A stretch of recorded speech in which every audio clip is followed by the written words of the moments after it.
puisque vous êtes confié à moi, je vous parlerai en ami. Oh, c'est trop d'honneur, mon adjudant. Si, écoutez, vous avez raison, cette femme n'est pas faite pour vous. Il faut rompre. Oh, non. Si, c'est le moment. Je ne peux pas rompre. Si, il faut rompre. Ce qui nous a lancé, c'est De Funès. Nous devons tout à De Funès. Il nous a éclaboussés. Il nous a éclaboussés. Ça, c'est très joli ce qu'elle dit. Il nous a éclaboussés. Louis de Funès est un immense génie du cinéma. C'est, pour moi, je vais peut-être un peu loin, il est l'équivalent d'un Chaplin. Il prenait un personnage et il poussait jusqu'à l'excès les défauts de ce personnage-là, sans tomber dans la caricature. C'est là où je pense qu'il a du génie. Un talent de mime inégalé, une gestuelle et un rythme incomparables, Louis de Funès reste l'un des grands comiques du cinéma populaire français. Entrez, voilà. C'est libre. Ah! C'est possible! C'est pas possible, il était là! Il y a 30 ans disparaissait l'acteur, laissant derrière lui 3 enfants. Si le grand public connaît ses 2 fils, Patrick et Olivier, nés de son mariage avec Jeanne, beaucoup ignorent que Louis de Funès a été marié une première fois dans les années 30 avec Germaine. Et qu'ils ont eu un garçon, Daniel, qui aura 2 enfants, Thierry et Laurent. Aujourd'hui, Laurent de Funès, le petit-fils, a décidé d'aller voir Michel Galabru, qui donne des cours de théâtre et a si bien connu son grand-père. Ah! Oh là là! Oh, Michel, mon bon Michel. Oh, ça c'est formidable alors. Je suis ravi de faire votre connaissance. Mais moi aussi. Ça alors, il y a une ressemblance extraordinaire. Hein. C'est marrant. Oui. Oui, c'est vrai. C'est pas la ressemblance, mais c'est dans l'expression, dans le, je sais pas, le regard, le marrant, hein, comme ça. Pauvre petit Louis, il était gentil, vous savez. Hein. Moi, ça, c'est un homme. Ça a été ma bénédiction de le rencontrer parce que je profite de sa gloire parce que j'étais à côté de lui. Vous êtes modeste. Non, mais c'est vrai. Non, mais c'est vrai. C'est lui qui a fait le succès des gendarmes parce qu'il a créé un personnage, vous voyez. Vous êtes bonne pour la camisole de force! La ferme! Vous savez pas à qui vous parlez? Je m'en fous! Mais vous savez pas à qui vous parlez? Si, à une folle! Non, vous parlez à Madame la colonelle Lefrançois, veuve du colonel commandant la région de Basse-Normandie, ami personnel du général de Rochemont et du sous-secrétaire d'État Fouchard et de quelqu'un d'autre que je ne nommerai pas.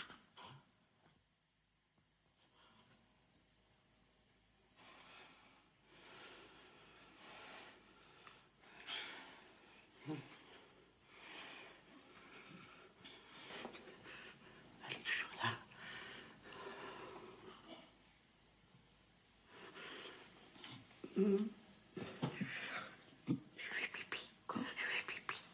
J'ai appris votre présence sur Terre, quoi. Il n'y a pas tellement longtemps. Il n'y a pas tellement longtemps.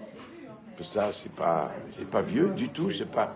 J'ai vu ça dans un journal quelconque. J'ai dit merde, il y avait celui-là aussi. Voilà. C'est comme ça. Hein. Je ne veux pas être indiscret. Pourquoi, oui, du temps de Louis, on ne vous connaissait pas? Ah bah parce que d'abord j'étais petit. Puis mon père c'était le premier fils, donc il était un peu dans l'ombre, parce qu'effectivement Jeanne était présentée plutôt Patrick et Olivier, qui étaient ses fils, c'est tout, voilà. Alors comment vous vous appelez? Laurent de Funès de Vous Galardin. mettez Laurent de Funès sur la fiche? Ah bah bien sûr, Laurent de Funès de Galardin. En effet, cet ancien publicitaire a décidé de devenir comédien. Marc Mercadier l'a convaincu pour ses débuts de rendre hommage à son grand-père. Moi, ce qu'il faut que je me fasse, c'est un prénom, finalement. Un nom, j'en ai un. Et le plus dur, c'est de me faire un prénom. Lui, il avait un sacré prénom, Louis. Maintenant, à moi d'être Laurent. Hein. Le nom de Funès, pour moi, est un sésame. On en a beaucoup discuté. C'était pas une évidence, mais pour moi, c'est un sésame. Et pour l'aider à se faire un prénom, le nom est important. Vas-y, mon chéri. Voilà, je l'aime comme ça. Mon petit François, comme je pense François, comment allez-vous aujourd'hui? Bien. Et vous êtes le grand-père de votre mère, c'est-à-dire de ma femme. Elle s'appelle pas Clémentine, elle s'appelle Edmé. Laurent, c'est un véritable défi, un pari fou de se lancer dans une carrière de comédien à 50 ans. avec le même nom que celui de votre grand-père De Funès, d'ailleurs qui est votre nom. Oui, bien sûr. C'est un défi, mais en même temps, c'est une expérience de vie extraordinaire.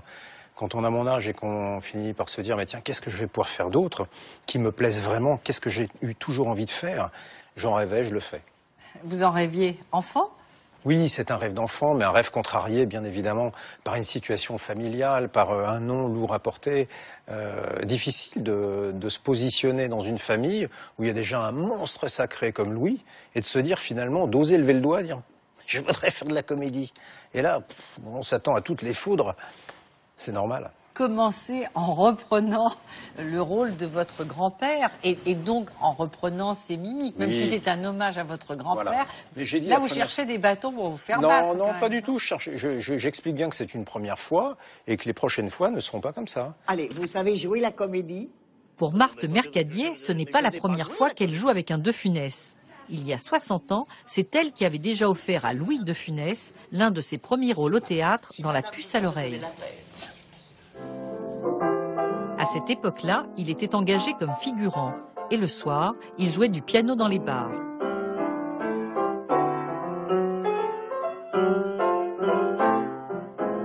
Il était pianiste et il était très sérieux. Et on disait, mon Dieu, mais si...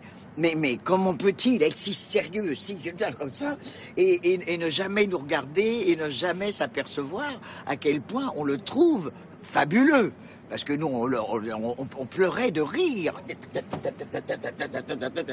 comme ça. Et à un moment donné, je lui ai dit, mais écoutez, vous êtes pour nous une révélation, parce que personne n'ose faire ce que vous faites. Comment? Mais tout le monde? Alors j'ai dit non, pas tout le monde, non. Et ça a commencé comme ça. Enfin, il était là, il doit être là, je ne sors pas de là. Oh, quelle bafouille, là. C'est un nom que vous aimez. C'est un beau nom. C'est un beau nom, on ne peut pas le nier. Dire oh là là, c'est difficile à porter, je serais hypocrite. Oui, c'était difficile quand j'étais enfant. Donc après, en grandissant, j'ai appris à faire face en me disant, de toute façon, tu n'as pas le choix. Tu t'appelles comme ça, ou tu décides de changer de nom, ou tu l'assumes.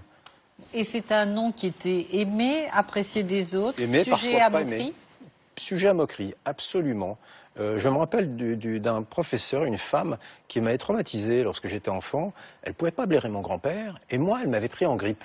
Elle me dit, toi, De Funès, la punaise, je vais te mettre au plafond, tu vas faire le rigolo. Mais elle était désagréable, elle me donnait des coups de règle en fer et tout. Mais c'est un vrai calvaire, quoi. Donc il y a des gens, vous voyez, qui n'ont pas aimé mon grand-père du temps de son vivant. Aujourd'hui, il est plébiscité, il est universel, il est sacralisé même. Oui, unanimement, par tous les intellectuels. Dans les années 75, les intellectuels ne pouvaient pas le blairer, la moitié du public trouvait que l'on faisait trop. C'était le comique le plus grand de France, mais en même temps, finalement, le plus contesté. Lorsque vous êtes en vie, les jaloux sont là.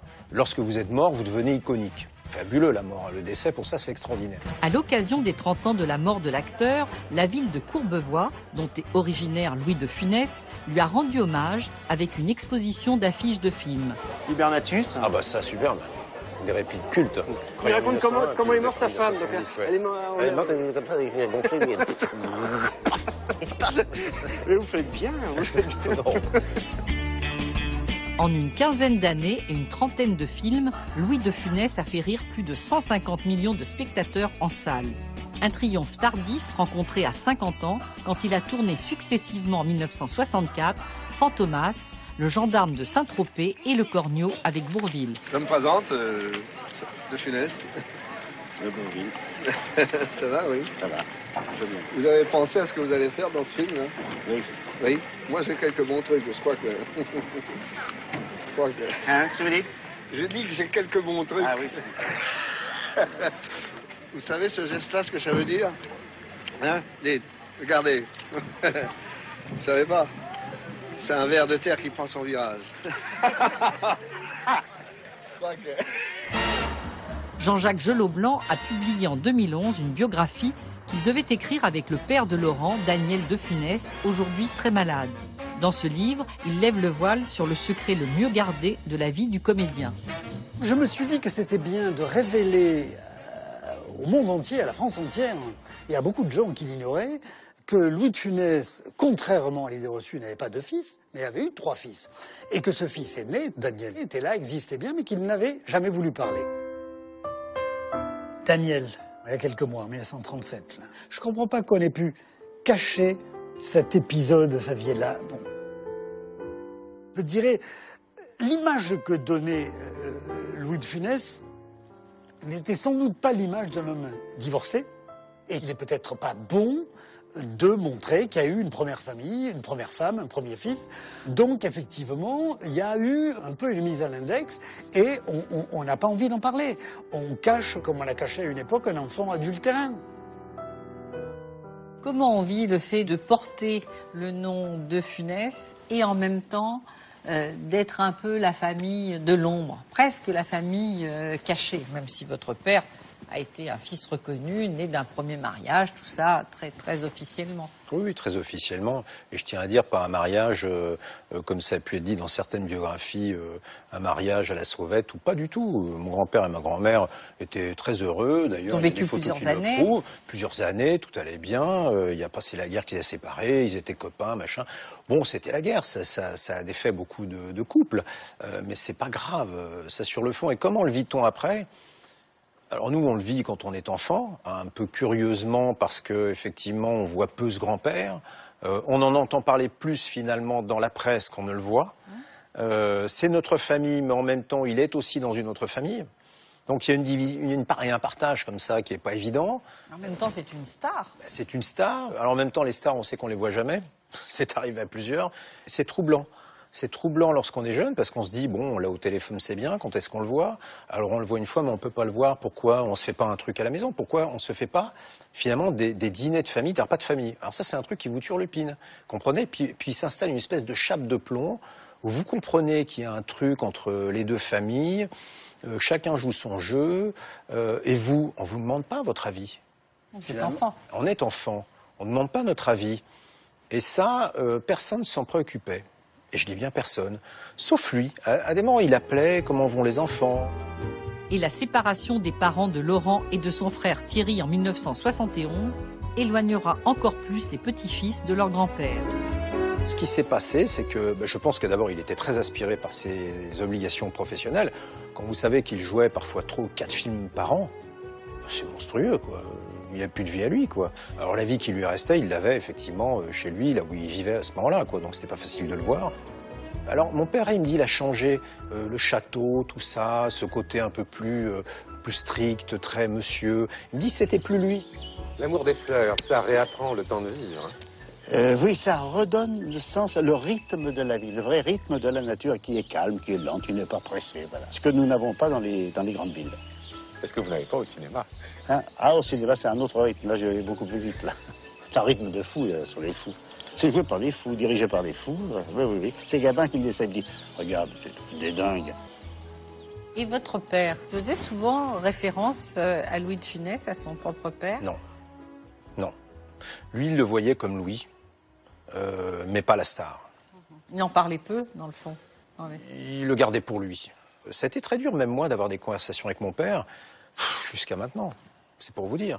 On avait même des rapports, lui et moi, pas simples. Mon père je pense qu'il a beaucoup souffert de ça. Il a énormément souffert, quoi qu'il en dise. Il s'est renfermé. Il a souffert de quoi, d'après vous, de ne pas voir suffisamment son père, de ne pas avoir les rapports qu'il aurait dû avoir avec son père. Finalement, plutôt que d'en parler, de s'en ouvrir, il a renfermé tout ça. Et s'est blessé. C'est devenu un poids, il s'est blessé, il s'est autodétruit. En fait, il a reproduit un petit peu, non? Oui, ce mutisme perpétuel, ce mutisme terrible qu'avait déjà mon grand-père, qu'a reproduit mon père. Mais c'est pesant, c'est très pesant, c'est épouvantable. Le silence a été plus pesant que le non? Oui, plus pesant, bien sûr. Oui, c'est le silence qui est pesant, absolument. Un silence encore plus grand pour cette première famille de l'ombre, quand le 27 janvier 1983 décède le comédien à l'âge de 68 ans. En 83, lorsque De Funès disparaît, il y a quand même une ambiguïté folle et une omerta profonde qui est faite à son encontre et en sa défaveur, c'est-à-dire qu'on ne prévient même pas Daniel De Funès et qu'il apprend par la radio. Et il apprend la mort de son père par la radio, il n'ira même pas à l'enterrement, et il sera totalement oublié. Quand son père est mort, il l'avait pas revu depuis 5 ans, et ça a été un déchirement pour lui. Il s'en est pas beaucoup remis, quoi. C'est-à-dire qu'il a toujours dit, il disait, j'aurais tellement voulu le revoir et tout, ça lui a pesé. Mon père, c'est quelqu'un qui dit pas les choses. Mon père est un homme qui ne parle pas. Ses blessures intenses, finalement, il les a renfermées en lui-même. C'est devenu un homme muet. On l'a vu s'effondrer, et il a dit, c'était trop tôt. J'aurais voulu lui parler. Et mon père souffre de ça. Comme nous avons souffert de ça. Il n'a jamais réussi comme moi à libérer les soupapes, en fait. Voilà, cet étouffement, je m'en libère, moi.